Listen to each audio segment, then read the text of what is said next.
من خصائص السيرة النبوية أن الله حفظها دون سائر السير. انظر يا أخي عمر، كم عندنا من أخبار الأنبياء غير ما في القرآن والحديث؟ قليل لا يوجد.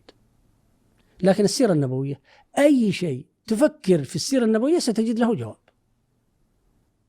فخص الله سيرته صلى الله عليه وسلم أن حفظها، فأصبحت أعين أصحابه كالكاميرا المسجلة، تلتقط كل حركة وسكون في جسده صلى الله عليه وسلم. يا أخي هذه اللفتة من الصحابة عجيبة، هذه اللفتة أنه الصحابة كيف ألهمهم الله أنهم يكونون على وصفك كالكاميرا.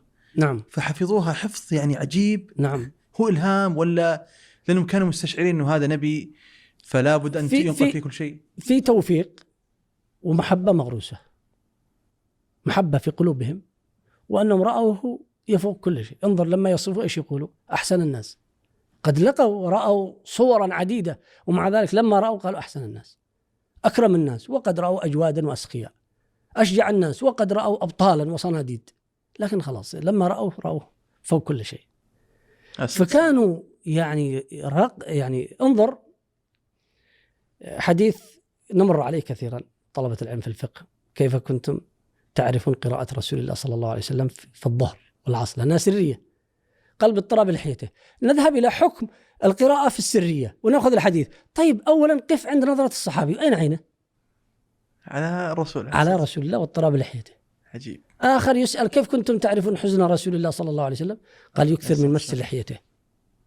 آخر يسأل كيف كنتم تعرفون حزن رسول الله؟ قال يكثر النظر إلى السماء. آخر أبو ذر في البخاري، والبخاري يعقد باب علامة التعجب في الأدب المفرد، أبو ذر يحكي للنبي صلى الله عليه وسلم موقفا عجيبا، قال فعض شفته السفلى. هالحركة اللي نسويها الآن أما هذا الشيء عجيب عليك؟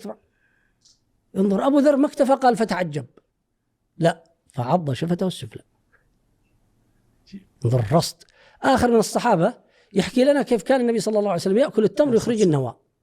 قد تقول أنت أو أي واحد يا أخي خلاص التمر حلال، التمر حلال، خلاص كله شيء عليك، أهم شيء كل باليمين.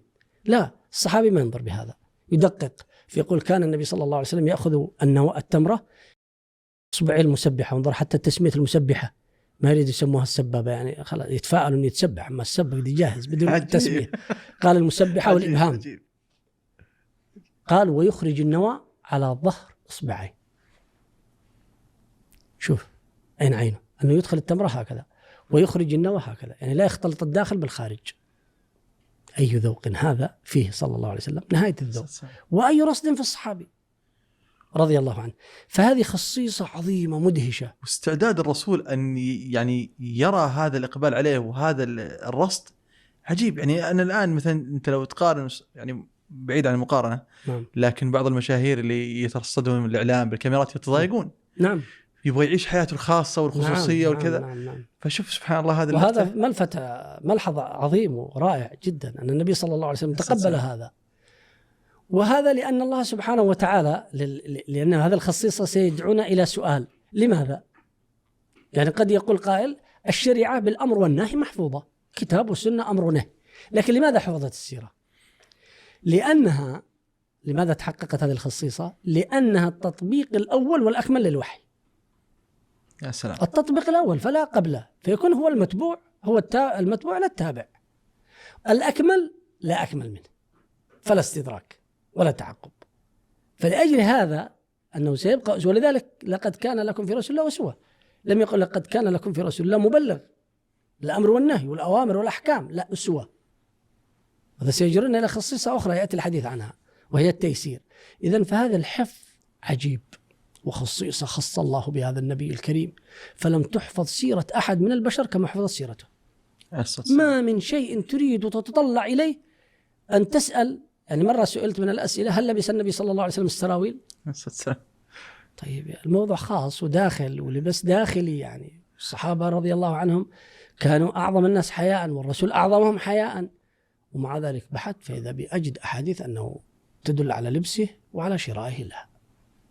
عجيب. يعني انظر إلى حد أين. فأنت تريد تنظر تأكل كما كان يأكل، تجد تجلس كما كان يجلس. مرة سئلت عن جلساته في الأكل، هذا من الأسئلة اللطيفة، كيف كان يجلس في الأكل؟ قد يقول قائل: خلاص يا أخي أنت تجلس، أهم شيء تأكل حلال، انتبه الحرام.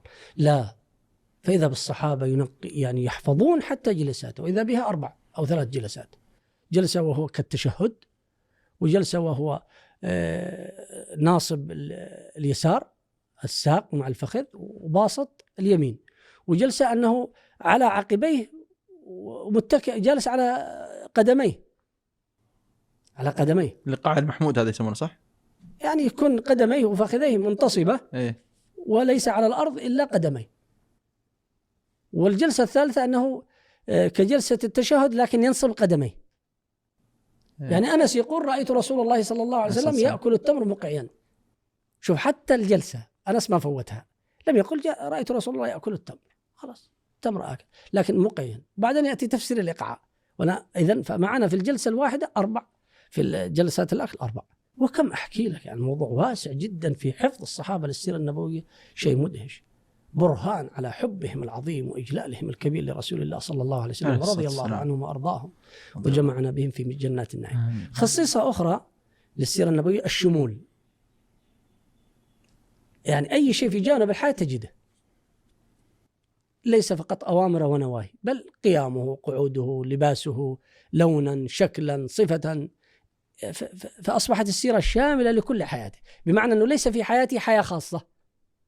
الآن بعض الناس مهما كان عظيما وكبيرا في جوانب خصوصية، لكن النبي صلى الله عليه وسلم كل حياته عامة للناس جميعا. تسأل عائشة كيف كان رسول الله صلى الله عليه وسلم في بيته، ما تقول هذا شأن خاص ايش دخلك، سأل في الحلال والحرام واشتغل بما ينفعك، لا، تقول كان يدخل إلى بيتي رجلا من الرجال، يعني يباسطهم ويلاطفهم، يعني يخلع نياشين خارج، ما يدخل بالنبوة والرسالة، لا، يدخل زوجا وأبا. يعني عائشة رضي الله عنها تحكي الخدمة في البيت، كان في مهنة أهله يخصفون عليه، يحلب شاته. يعني الوضع الداخلي إذا ليس في السيرة النبوية حلقات مفقودة، صفحات مطموسة، جوانب يقال حياة خاصة ما أدخل عليها، جوانب يقال هذه من طبيعة البشر تطوى ولا تروى، لا، بل قال أحد المستشرقين وقد أدركوا هذا فنحن أولى أن ندرك، قال أحد المستشرقين كأن محمد صلى الله عليه وسلم كان يعيش في برج زجاج، يعني من كل النواحي ترى. وآخر قال كأن محمد كان طوال حياته تحت الشمس، لأن الشمس تكشف كل ما تحتها، حين رأى الدقة والشمول العجيب في نقل سيرته. من الخصائص أيضا في السيرة النبوية اليسر. كما يسر الله القرآن للذكر يسر سيرة حامل الذكر. كيف؟ انظر الصحابة الذين جلسوا عند باب النبي صلى الله عليه وسلم، قالت عائشة واستقلوا عبادة النبي، قال الأول أما أنا فأصوم ولا أفطر، والثاني قال أقوم الليل، والثالث قال لا أنكح النساء.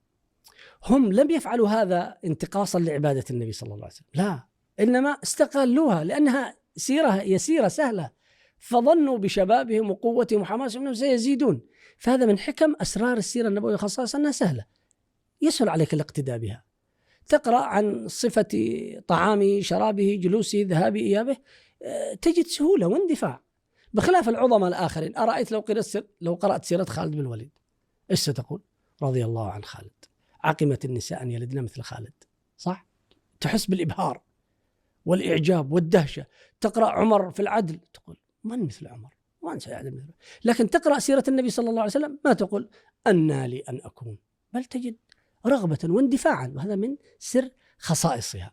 عجيب اللفتة، عجيب اللفتة. نعم، أنها يسيرة، تستطيع وتتحدث نفسك، يعني أن تقولها، أن تقول كما قال، أن تفعل كما فعل. دعنا الخصوصيات، هذا شيء معلوم، لكن لا تحس بالإبهار والإعجاب والدهشة فقط، بل تنساه بروحك. أن أقول أنا سألبس مثل ما لبس النبي صلى الله عليه وسلم، سأكل كما أكل، الآن سأكل التمر كما أكل. فالسيرة النبوية يسيرة، هذا من خصائصها المغفول عنها، أنها يسيرة لأن الله اقتضت حكمته أن تكون هي المنار إلى يوم الدين. ولذلك في حلقة التدبر ذكرت لماذا اختفت قبور الأنبياء وظهر قبر النبي صلى الله عليه وسلم.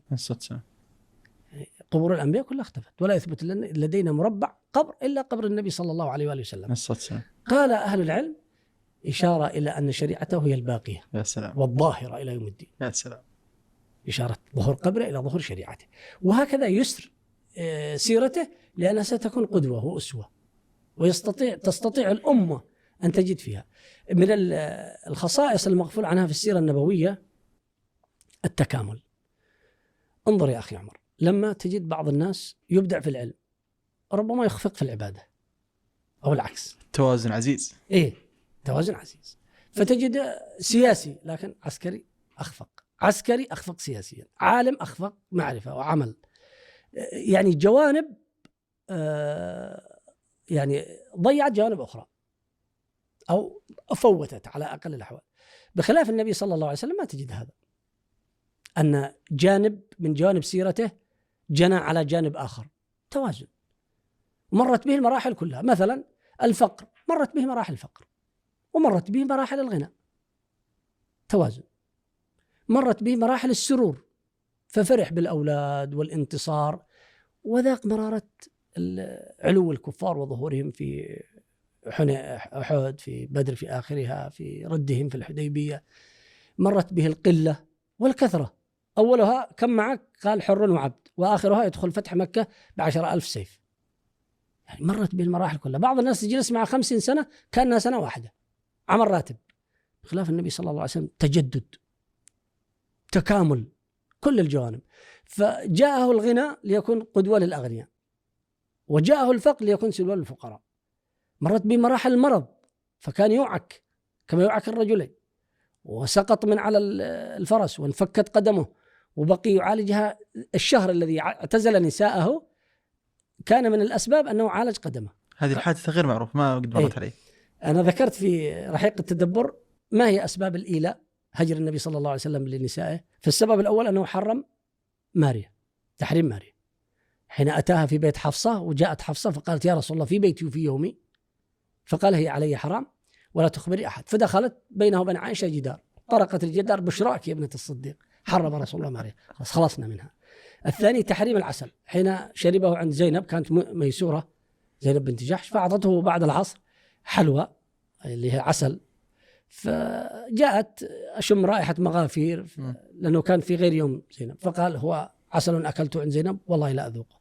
الثالثة أن زينب بنت جحش استقلت هديتها، جاءته صلى الله عليه وسلم شيء من العطاء فقسم في نسائه، فزينب بنت جحش لأنها ميسورة تغدق العطاء رأته قليلا فزادها، فرأته قليلا فزادها ثلاثا. الرابع أنه صلى الله عليه وسلم غضب منهن حين طلبنا الزيادة في النفقة. الخامس، وهذا هو الزيادة التي يعني تنبه لها ابن هبيرة، ولا هي في رواية البخاري عن أنس، ما فيش اكتشاف بس إحضار ذهن، يعني أن ابن هبيرة تنبه قال أنس انفكت قدمه فعالجها في ذلك الشهر، فأصبح سبب رابع. قال الوزير ابن هبيرة فمكث شهرا يعالج نساءه بالإيلاء ويعالج قدمه بالراحة، عليه الصلاة والسلام صلى الله عليه وسلم.